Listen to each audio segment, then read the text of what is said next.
សត្រូវទាំង4នេះហើយដែលធ្វើឲ្យរសជាតិកាហ្វេរបស់យើងឆុងមិនសូវឈ្ងុយមិនសូវឆ្ងាញ់និងមិនសូវគ្រីមម៉ាល្អ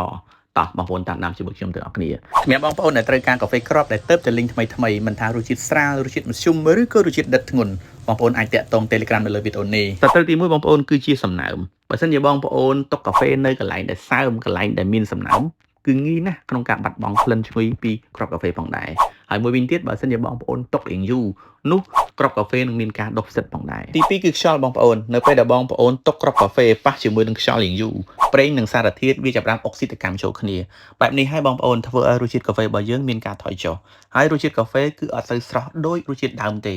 ហើយជាពិសេសបងប្អូនគ្រាប់កាហ្វេដែលយើងបានកិនរួចគឺងាយបាត់បង់ក្លិនលឿនជាងគ្រាប់កាហ្វេមូលផងដែរទី3គឺតាក់ទងទៅលើកម្ដៅអញ្ចឹងបើសិនជាបងប្អូនតុកគ្រាប់កាហ្វេបែបណាក៏ដោយបងប្អូនតុកកុំឲ្យចំនឹងពន្លឺព្រះអាទិត្យដែលរះមកហើយមួយវិញទៀតបងប្អូនក៏កុំទុកក្បែរម៉ាស៊ីនឆុងកាហ្វេពេកដែរវាអាចនឹងភាយកម្ដៅចូលមកដល់គ្រាប់កាហ្វេហើយមួយវិញទៀតក៏កុំគួរទុកក្បែរជាមួយនឹងដៃ steam កាលណាដែលយើង steam វាអាចនឹងធ្វើឲ្យមានចំហាយក្ដៅទៅដល់គ្រាប់កាហ្វេកាលណាដែលគ្រាប់កាហ្វេត្រូវបានប៉ះកម្ដៅ